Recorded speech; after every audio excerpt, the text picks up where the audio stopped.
Engineers who want to advance in their profession need to be effective communicators. They need to clearly communicate complex ideas and technical project plans. They also need to be strong persuaders. Engineers who are good communicators get recognized by their supervisors and by their clients.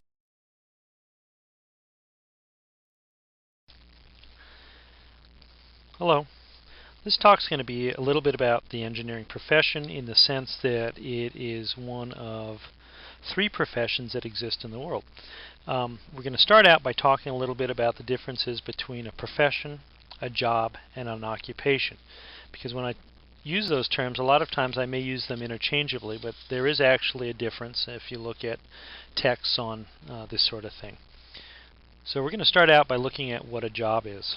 The learning outcome for this session is shown here. To understand the need to communicate effectively. To understand the common engineering presentation formats. Why is communication skills important for engineers? Effective communication in engineering is critical to ensuring that all project participants are on the same page. When it comes to demonstrating good communication skills, managers and others in leadership positions face a high bar. Nearly every part of a manager's job involves communication. Why is communication skills important for engineers? Effective communication in engineering is critical to ensuring that all project participants are on the same page. When it comes to demonstrating good communication skills, managers and others in leadership positions face a high bar. Nearly every part of a manager's job involves communication.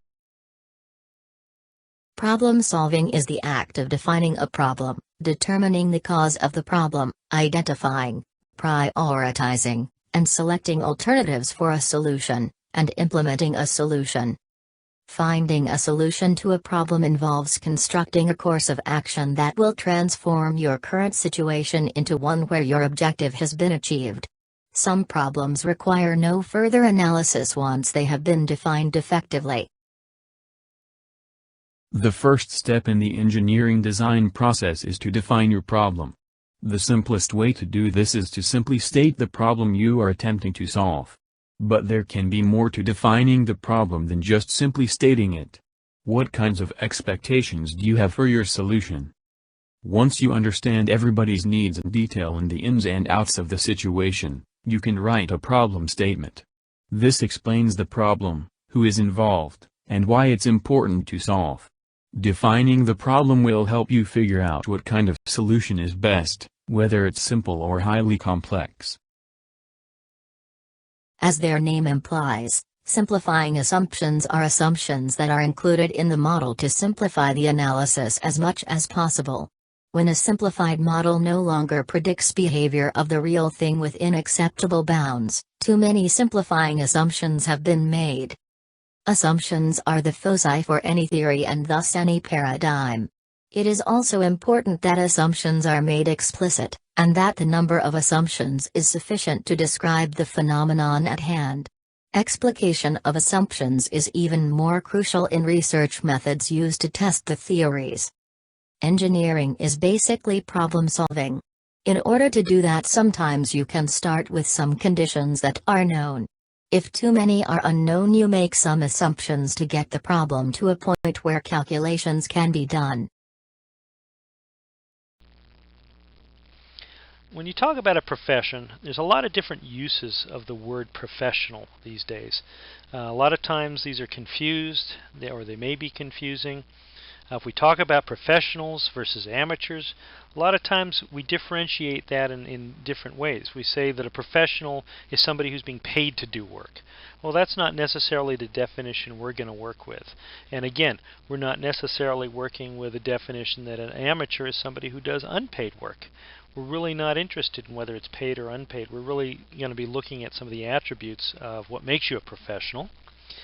And the other thing that's not really important is that it's not something where you necessarily have to have skills acquired through years of practicing. You can be a professional and be relatively new at the experience. If you're a brand new engineer, you're still a professional even though you haven't had years of doing the job. Whereas oftentimes we think of professionals, say if we talk about tradespeople, we talk about professional carpenters or something like that, we say, well, they've had a long time where they've had to learn a lot of skills, or sometimes there are formal apprenticeships, which are programs that you go into, and after you do certain things for a certain period of time, you're considered to have moved up and be ready to move from, say, an apprenticeship program to journey level work if you're in the trades or something like that, which just means that you can start doing more complicated tasks. The third step of the process is to create a solution to the problem. Using the information gathered in the given and find steps, the solution step is where the calculations are completed and the answers are produced. However, the type of answer can vary from problem to problem. For example, the answer can be a numerical value, or it can be a more qualitative answer, such as machine A is better choice than machine B. As long as the solution step provides all of the answers to the requirements of the find step, there should be no issues. With a complete solution, we can move on to the last step. The final step of the method is to reflect on the produced answers. In the reflection step, known relations and experience from past problems are used to determine if the solution is reasonable and logical. Checking your answers is very important because it ensures no mistakes are made in the solution step. It is also suggested that you write your reflection down instead of just thinking about it, because it gives you more time to dwell on the answer and it ensures that your thought process makes sense. With all 4 steps complete, that concludes the engineering problem-solving method. I hope that you will now be able to use the given, find, solution, and reflection steps next time you are faced with a complex problem.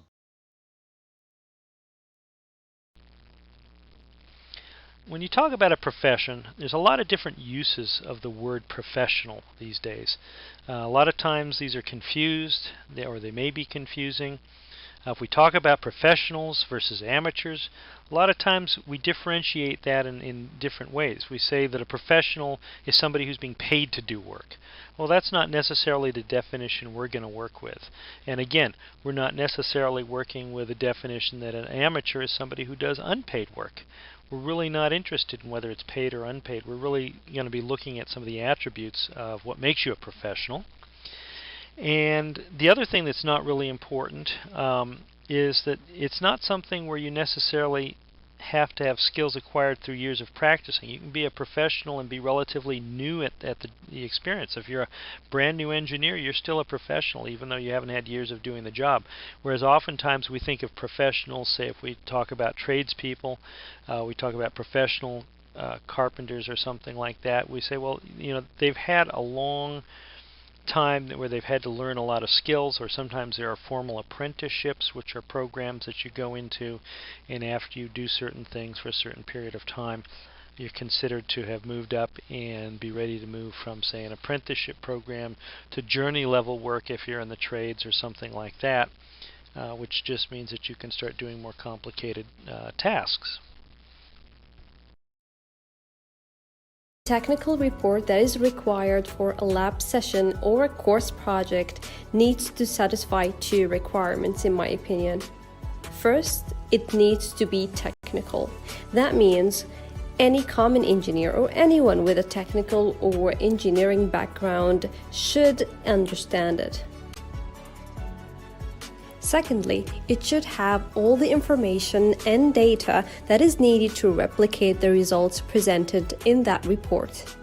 It should contain all the specification requirements, input data, and the software used in the project, and also all the assumptions made for solving that problem. All of it should be stated clearly in the report. A typical technical report should contain an executive summary or an abstract, an introduction, a section that states the theory and methodology, a section for results and discussion, a section for conclusion, and finally, a reference list. The executive summary should summarize the report, and it should contain the problem statement, the objective of running the experiment or the project, the expected outcomes and methodology used to achieve these outcomes, the results and their significance, the sources of error and assumptions in these experiments, in addition to further recommendations and future work. The executive summary usually is followed by a table of content and a list of all the tables and figures presented in the report. The introduction section should contain a detailed description of the problem, the specification, requirements, conditions, and limitations, in addition to some descriptive figures and diagrams of the problem. Also, it should state the goals or objectives of the project and their significance, in addition to the expected outcomes. The theory and methodology section of the report should contain the theory part of the project. That means all the definitions of any technical term presented in the report. Usually this is covered in the lecture section of the course. You should assume that the person or the engineer reading your report is not an expert and does not have the adequate background information about the mentioned problem in the report. For example, if you're running an experiment on a wind tunnel, then you should introduce the concept and the functionality of the wind tunnel first. It is important to mention all the mathematical models and equations that will be used for calculations in the project. Each parameter should be named after each equation, along with their units, and all equations should be numbered correctly. As for the methodology, the software package should be mentioned in the report. It is important also to mention a short background on the software and what problem it solves. Mention all your assumptions and their validity, in addition to the workflow of the calculation steps. It should be clear how the outcomes will be achieved from the given input.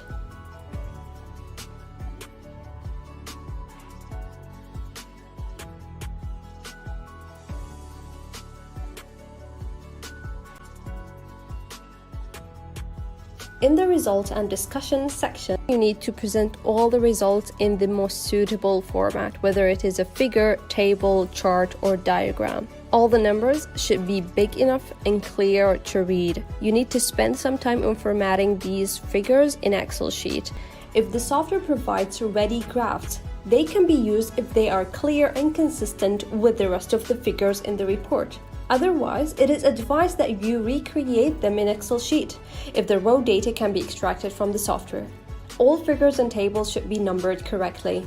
If applicable, group the results in different categories such that a different conclusion can be drawn from each category. Do not write a paragraph under each figure to discuss the results. Instead, write a paragraph for each category or group of figures related to each other to tell a concise story and establish a good discussion. Don't forget to mention all sources of errors as well. In the conclusion section, restate the problem of the project again and its significance along with the objectives. State the expected outcomes with the methodology used to achieve them. Present a summary of the results and its significance. Mention all the assumptions and sources of errors, in addition to further recommendations and future work. The final section of the report is the reference list. You should mention all the books and online sources that have been used in the report, alongside any sources of external figures as well.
it is important that you go back and check with your professor. Usually they might require a specific format similar to this with some additional features or sections based on which they will grade your report. If you found this video helpful, please like this video and subscribe to my channel. And if you have any further questions, please leave them in the comment section and I will get back to you as soon as possible. Bye!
Oral presentations can seem intimidating, and they certainly are if you're inexperienced with public speaking or presentations as a whole.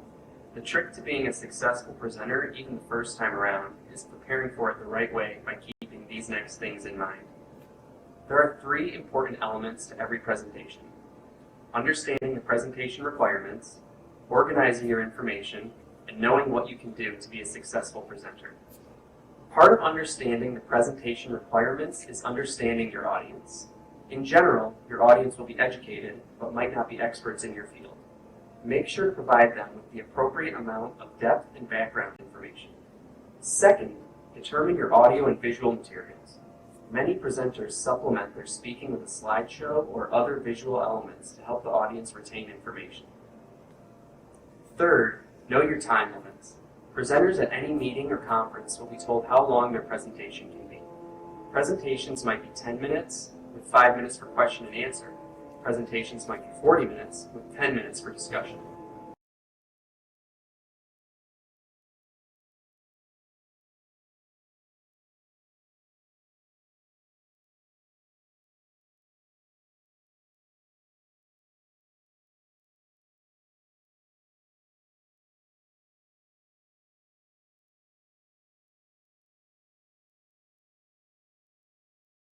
Now I'll talk about how to prepare a presentation and share one typical format. First, your title tells people what your presentation is about. Second, you'll need to explain what your research is about. In other words, what you studied and why. Third, you'll want to explain what data you gathered and how you collected it. And fourth, you'll want to include some of the hard data you collected, usually presented in charts and graphs like you can see behind me. Then you explain what the data means in the context of your research. Toward the end of the presentation, it's important to talk about what your research findings mean for the field you're studying. Finally, to wrap up your presentation, talk about what you learned and what comes next for your research. So in summary, typical presentations use this format: title, research topic, research methods, data collected, research findings, implications, and conclusions.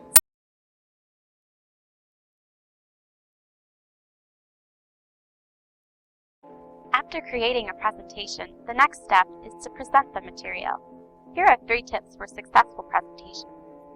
Successful presenters are able to tell people about their research and also show people about their research with pictures, videos, graphs, and other media. Be careful not to overwhelm your audience with too much to look at, though. Be active and engaging. If you look bored, chances are your audience will be bored too. A successful presenter looks like they are enjoying presenting. They don't stand with their hands in their pockets and stare at the ground, or read word for word off note cards or their slideshow, but instead they use gestures and make eye contact with the audience. And be prepared. You might be an expert on your own research, but it is definitely important to practice your presentation. Winging it doesn't make for a professional presentation. In summary, skillful presenters are interested in their research, and most of all, enjoy talking about their research. After all, it is their own project. Sharing research should be fun